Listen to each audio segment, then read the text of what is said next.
Today on Animal Fact Files, we're discussing cotton-top tamarins. These monkeys are critically endangered. Cotton-top tamarins live in forested habitats of northwestern Colombia, where they hang out from the forest floor to the forest canopy, depending on the time of day. When this habitat is cut down and replaced with agricultural fields, these primates lose places to live. As more forest disappears, the monkeys go with it. It's worth noting, however, that these little tamarins are adaptable.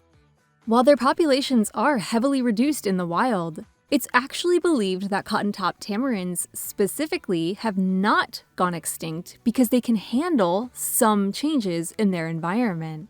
They utilize edge habitats created by woodcutting, though they still require enough tree coverage to survive.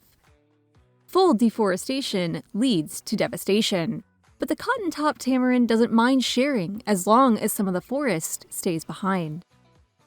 These simians live in family groups of typically fewer than a dozen individuals. They spend their nights nesting together high in the trees, then wake up and bond over some social grooming. Then they head down the trees where they look for fruit, insects, and tree gum to dine on. Cotton-top tamarins most frequently forage on their own, though still within communication range of their family members. Periodically throughout the day, the group comes back together to rest and brush each other's fur. The hot afternoon is when they take their longest break during the day, and as the sun sets, they head back up to the treetops for the night, choosing a different nest than the previous evening. These squirrel-sized monkeys are likely diurnal to help them avoid nocturnal predators.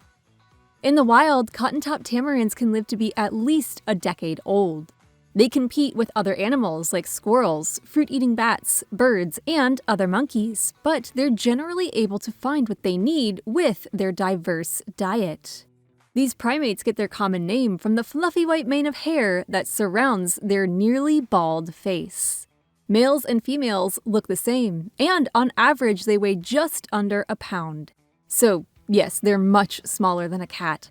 In fact, a few of these mammals could ride on Chester's back, if he allowed it, of course.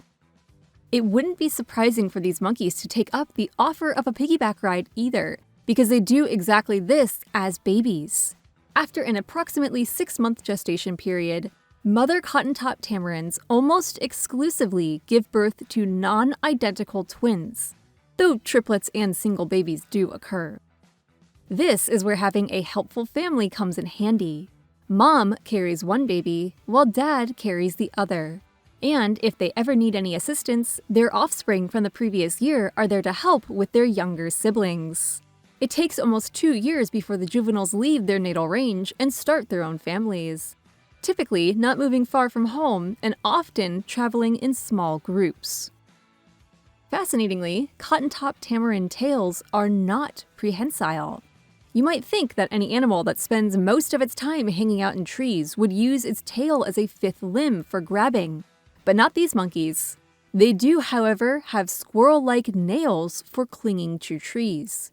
Humans have flat nails, like many other primates, but tamarins, the cotton-top included, have claw-like nails, just like a squirrel. For more facts on cotton-top tamarins, check out the links below. Give a thumbs up if you learned something new today. Thank you to our patrons, SpikeSpiegel93, Dad, and everyone else for their support of this channel. And thank you for watching Animal Fact Files.